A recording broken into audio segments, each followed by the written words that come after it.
Ladies and gentlemen, welcome to another WWE Reddit video. This is, of course, the series where you can submit your photos, videos, memes, questions, or anything related to the world of professional wrestling over on the Santi Zap Videos Reddit page. So if you'd like to have your hot garbage featured in next week's WWE Reddit video, make sure that you check out the Reddit page. There's a direct link for you in the description. As always, don't forget to subscribe to this channel, ring the bell for notifications. If you're a wrestling fan, I know that you're going to fall in love with this YouTube channel because we always upload daily wrestling content. And don't forget, if you want more than just daily wrestling content, come on over to the Patreon, patreon.com/SantiZap, where you're going to get so much more extra content that never gets uploaded here on the YouTube. All right, with that out of the way, let's start the video and see what hot garbage you sent in this week. They saved it. I 100% agree. I do feel like this segment completely and 100% saved and revitalized Jey Uso versus Gunther. Not only did it revitalize the actual feud, but in my opinion, it made Jey feel like an actual sympathetic babyface underdog that I want to see chase and beat the big bad guy and become the champion.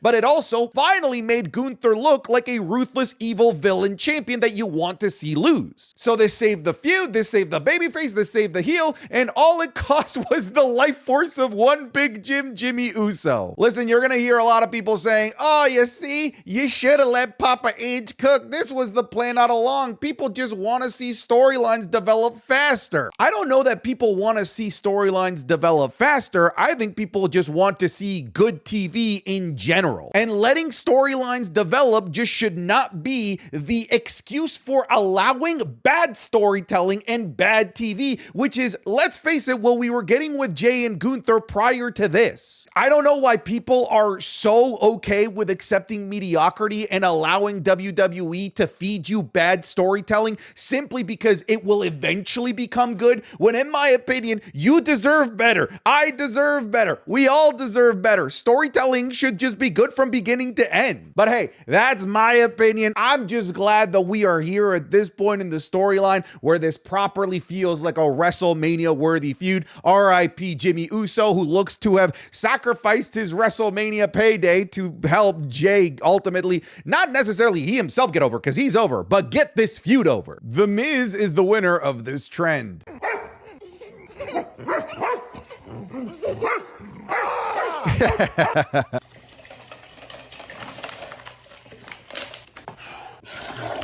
This is adorable.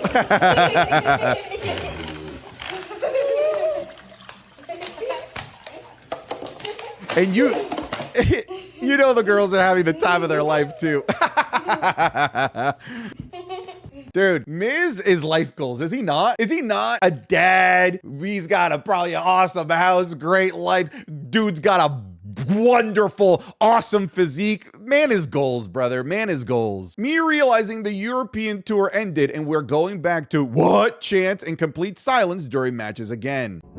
Listen, I've been trying to tell people that even though the European audiences have been annoying you, that you're going to miss the European audiences once you realize what we had. Once you realize how important they were at helping things get over that we're struggling to get over and wouldn't have gotten over in front of silent fans in the United States or Canada. Well, this is kind of effed up. I saw this. Yeah, so WrestleMania 41 is on track to be the lowest attended WrestleMania since WrestleMania 22. Okay, so let's talk about this real quick because the headline is just wrong. All right, WrestleMania 41 is going to have more people than WrestleMania 36, the Pandemomania, and WrestleMania 37. Obviously, those are outliers, so this would still be the lowest attended WrestleMania that didn't have, you know, a worldwide crisis causing a lower attendance. Here's the thing. I don't know if it's because of the stadium capacity, but my initial gut reaction, it's because of ticket pricing, because these tickets are absolutely redonkulously expensive.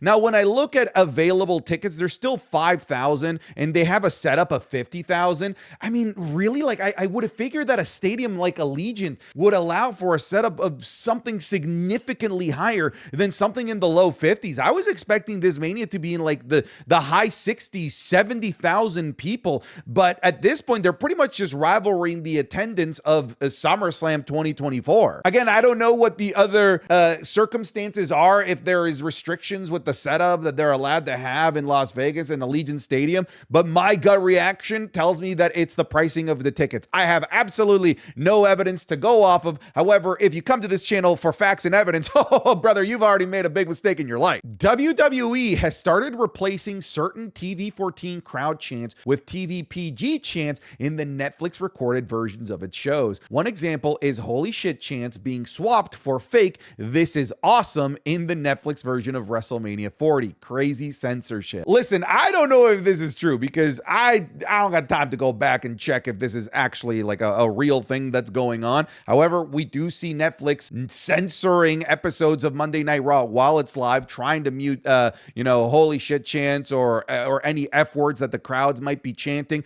If they are doing this, this is lame as hell. However, you got to take everything that you see on the internet with a grain of salt, especially anything that is posted, as you can see down here, on April 1st, April Fool's Day. Do you know how many headlines I saw of Vince McMahon is buying AEW? Ho, ho, ho. Just kidding. April Fool's. Just stupid. All right. I hate social media on April 1st because I don't know what news stories are right, which ones are fake, etc. Imagine showing this to a wrestling fan in 2015 or 2019.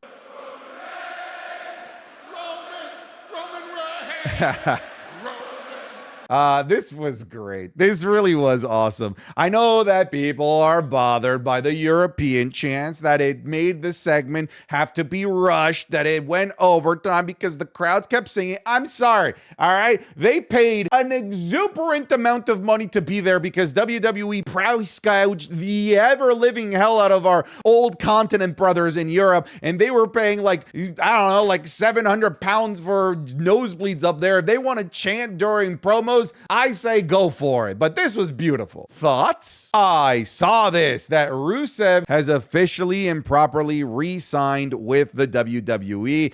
Now, we've had announcements of people being re-signed or signed to the WWE only to like find out that, we don't get to see them for a while. Like we knew about Jacob Fatu signing, but it took a while for him to actually debut. We've known about Hikuleo signing, but he's yet to even debut. So I don't know what the plan here is with Rusev. Is it going to be to debut at some point before WrestleMania? I mean, it would sound crazy, but they're also actually doing it with Rey Fenix. And unlike Rey Fenix, Rusev is actually somebody that is known to the wider WWE universe that only watches WWE. I'm assuming that they're going to keep him off of TV until after WrestleMania. Some people think that he's going to be, the new member of the Judgment Day. That, I don't know how I feel about that personally. We'll see. What I personally would love to see from Rusev in the WWE is what they tried to do in AEW, the Redeemer, and then do it and actually do it right in WWE. I am very interested to see what Rusev in 2025 looks like without the shackles of Vince McMahon being around to ruin everything. So I'm excited to see Rusev and what he's got to bring to the table in 2025. Mark Nash is not bad, but I want Samantha back. I thought that Mark Nash was absolutely fantastic. And listen, I find it weird that people care about the ring announcers. I feel like if they're good, that's good enough for me and we can move on. I do not have any sort of emotional attachment to any ring announcers of the past or present. I don't have an emotional attachment to Samantha's voice. She was great at her job, but so is Mark, so is Mike Rome, so is everybody else that's come in before her or after her, if you ask me. I would rather get myself emotionally invested in the actual wrestlers than the ring announcers, if you ask me. I think WWE is fine without Samantha. I think they were great with Samantha. If Samantha comes back, cool, but I just don't think it's a big deal either way. Thoughts on the idea of matches being in the WWE Hall of Fame? Yeah, so we saw this, that WWE is going to have immortal moments being inducted into the WWE Hall of Fame. I don't know that it necessarily means just matches. It could be promos. It could be backstage segments. I don't know. It could be portions of matches. Who knows? It could be returns for all we know. But we have seen that they've already announced Stone Cold Steve Austin and Bret Hart being inducted as an immortal moment into the WWE Hall of Fame for their WrestleMania 13 match, which I do think is the best WrestleMania match of all time. It's such a classic, which does definitely open the question of what other matches definitely belong there. Immediately, I want to think of the likes of Shawn Michaels versus The Undertaker immediately comes to mind. Shawn Michaels is going to be busy during Hall of Fame season if we're just inducting matches. matches because pretty much all of his could be in here. Today's episode is brought to you by Turtle Beach, the #1 brand in gaming headsets and accessories. Their new Gen 3 Stealth 600 headset picks up so much crystal clear sound that I swear I heard a guy scratch his nuts on the other side of the map. You'll hear every footstep, every reload, every enemy sneaking up on you like they're stomping through your living room in tap dancing shoes, everything. Legitimately, they've been my go-to headset for gaming dating as far back as like 2009 in the MW2 days, but they're also my go-to for working and editing and long streaming sessions. Not just because of their high quality of sound, but their overall comfort. To me specifically, considering this is my job, that's incredibly important to have the headset feel like a soft pillow around your head. What's also nice is Turtle Beach has the Stealth 600 model, these bad boys right here, which are for PlayStation, PC, and Xbox, including cross compatibility and Bluetooth.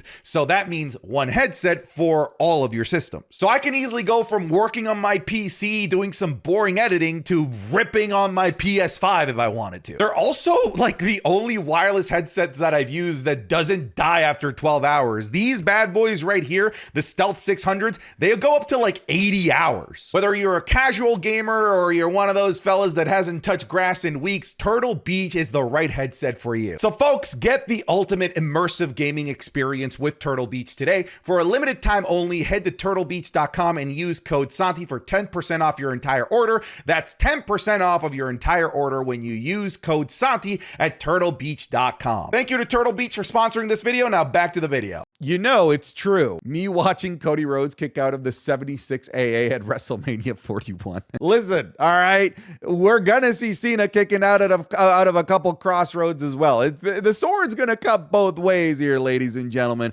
But yeah, we're gonna see, I would imagine, a kick-out fest of finishers at WrestleMania. Just want to see how many people I can annoy. Say his name and he appears. I believe in Joe Hendry.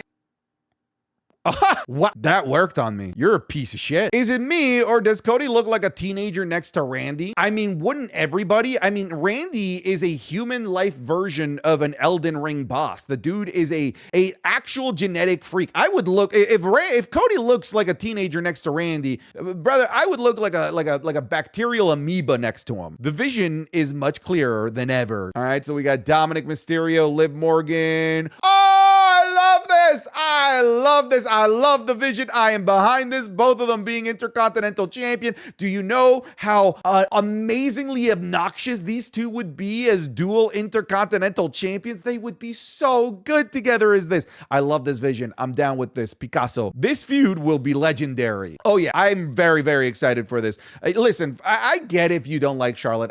You guys know that I don't fall in that category. I think she is a legend of this industry and is significantly overhated. I understand some of the hate, but she's overhated in my opinion. But the beauty about having Charlotte at this point in her career is that she has so many dream matches and feuds still ahead of her, which is partly the reason why I do think that she's going to beat Tiffany Stratton.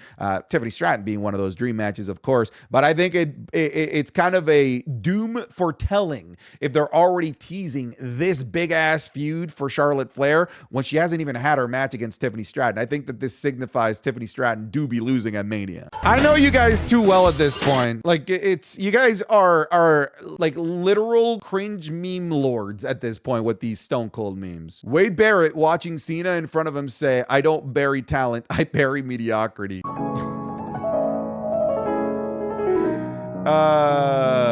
I actually think Wade Barrett tweeted during this moment. Let me find that real quick. Yeah, here it is. I don't bury talent, I bury mediocrity.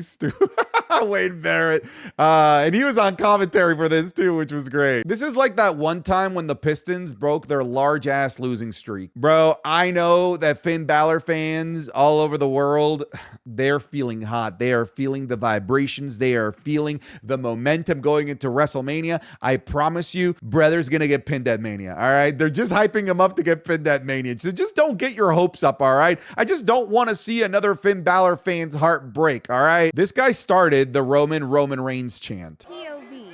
You start a chant and everyone follows. Roman Reigns! Roman Reigns!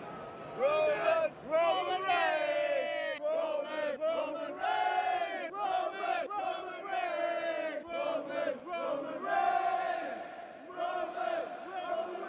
Dude, as somebody that makes content and watches these shows, pretty much after every single show, I get somebody DMing me, did you hear this chant? It was me that started it. I literally get it after every episode of Raw, SmackDown. I get it after every WWE Premium Live event. And I'm always like, yeah, okay, sure, bud. All right. We now have proof. We now have evidence, video evidence of patient zero of somebody actually starting a chant. And I think that's pretty cool. Punk's favor has to be inserted into the Cody Cena match on night 2, right? I mean, that would definitely be the biggest case scenario, like the most groundbreaking favor that it could be. But because we haven't had anything really between Punk, Roman, and Seth that interweaves into this match in particular, the Cena and Cody match, I don't think that they're going to end up doing it. Like, I think of, for example, when Daniel Bryan won to get inserted into the triple threat match, you know, winner gets inserted into that triple threat match against Batista and Randy Orton. That all made sense because the storylines of the two matches, the match against Triple H and the triple threat match,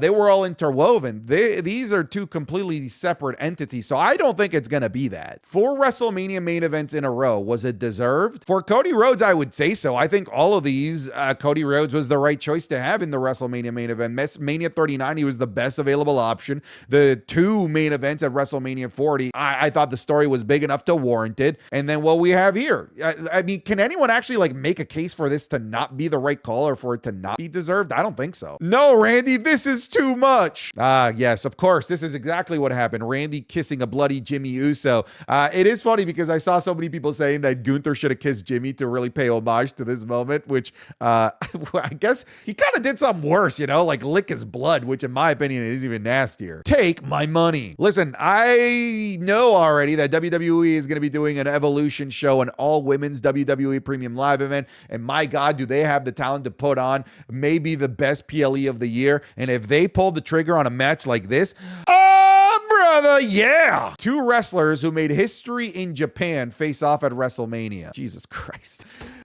Dude, what Logan did in Japan, it will haunt him for the rest of his life. And rightfully so, to be fair. What's your favorite version of Randy Orton? I think a lot of people are going to either immediately jump to bald Randy or maybe like a modern day Randy. But for me, it's Legend Killer. Legend Killer Randy Orton is, to me, what made him the perennial forever like main eventer that he ultimately became. I loved Legend Killer Randy. Out of these two, who should be the first woman ever to headline a Hall of Fame? I guess it really is between these two, huh? Honestly, I'm going to give you a bit of a cop-out answer. Whoever's eligible first, whoever retires first should be the first one, because I feel like, to me, they're like right there. They're together in terms of importance for women's wrestling in the WWE and like their overall star power. Definitely going to remember this line when Cody turns heel. Talking to yourself again, Cody? Oh, hey, Rhea. Just playing some Clash. Where I built my kingdom all to destroy theirs.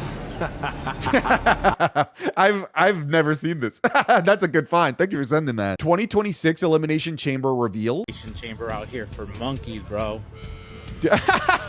That's a monkey enclosure, bro. That legit does look like the Elimination Chamber. That's awesome. It would be such a shame that if Roxanne Perez doesn't have anything to do at NXT Stand and Deliver or WrestleMania. She is so talented and is your Royal Rumble runner-up, for God's sake. Plus, her feud with Bayley was just dropped unnecessarily. I mean, I kind of agree. I thought that once they dropped the feud with Bayley, that okay, she's gonna go to NXT, have a program at Stand and Deliver, and then after WrestleMania season, she's going to be like a proper member of the main roster. And then she loses her qualification match for a mid-card championship multi-woman match to go to Stand and Deliver. That's crazy to me. As you mentioned, this is your Royal Rumble runner-up. Your record-breaking Royal Rumble Iron Woman. She went to the Elimination Chamber, had eliminations at the Elimination Chamber, and now she can't even qualify for a mid-card title match on NXT? That's crazy to me. That's wild. The fact that Phil is in the main event of WrestleMania and I'm not makes me sick. Yeah, I saw this meme popping around a few times.